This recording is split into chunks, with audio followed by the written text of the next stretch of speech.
Rasulullah sallallahu alaihi wasallam was in Medina, and he heard news like last time, like many times, that there was a tribe called Banu Asad who were mobilizing forces to attack Medina.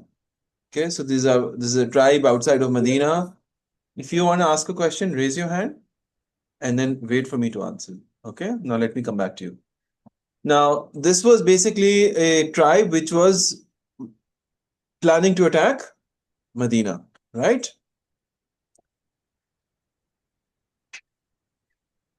So then we go Banu Asad. Just one second.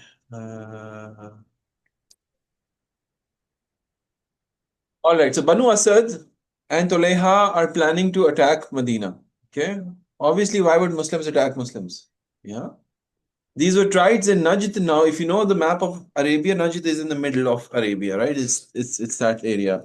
And this tribe, Banu Asad, was headed by Tulaiha al-Yazdi, al-Azdi.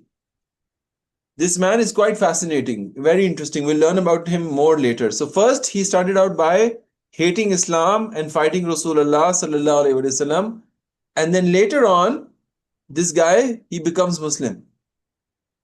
Okay, and then later on, after Rasulullah passes away, he apostates. What does apostates mean? He gives out Islam, becomes a murtad. Not only that, he says that I'm also a prophet. So Tulaiha al-Azdi is very, very fascinating. One, he's a kafir fighting the Muslims. Then he becomes Muslim. Then he gives up becoming Muslim. And then he ends up claiming that I'm a prophet. Okay. After that, he changed his mind again and became a Muslim. And then he died fighting in the path of Allah, and he died as a shaheed. Imagine the qadr of Allah. Kafir, Muslim, murtad, false prophet, dies a shaheed. So you never really know. Raise your hand and then please don't interrupt. Okay. Let me finish and then I'll come to you. So, where was I? So look at the qadr of Allah subhanahu wa ta'ala, that you can start out at something and end up something else. So you really don't know until it's the end of time. Murtad means somebody who's given up Islam. Yeah. This man is quite fascinating. Ye ho gaya. So Tulaiha al-Yazdi was recruiting men to fight Rasulullah, while Rasulullah sallallahu alaihi wasallam was going to surprise him by another attack. So these guys are ready and trying to attack Medina, but Rasulullah sallallahu alaihi wasallam sends a preemptive strike. Okay, and who is leading the preemptive strike? It is Hazrat Abu Salama radhiyallahu anhu.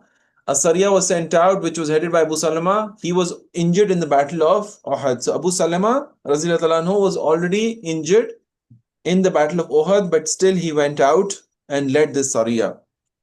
Okay. Abu Salama came back victorious with a lot of cattle. So he defeated Banu Asad and they got lots of ghanima. Ghanima is spoils of war. And in this case, what were the spoils of war? Lots of cattle. Maybe goats and cows and all of this. His injury, which was about to heal, had erupted again and then he died. So when Abu Salama went again, he had an injury, maybe some cut or something, some internal bleeding, wallahu alam. But when he went and fought Banu Asad, that injury got aggravated. It became worse. And when it became worse, he then died because of that.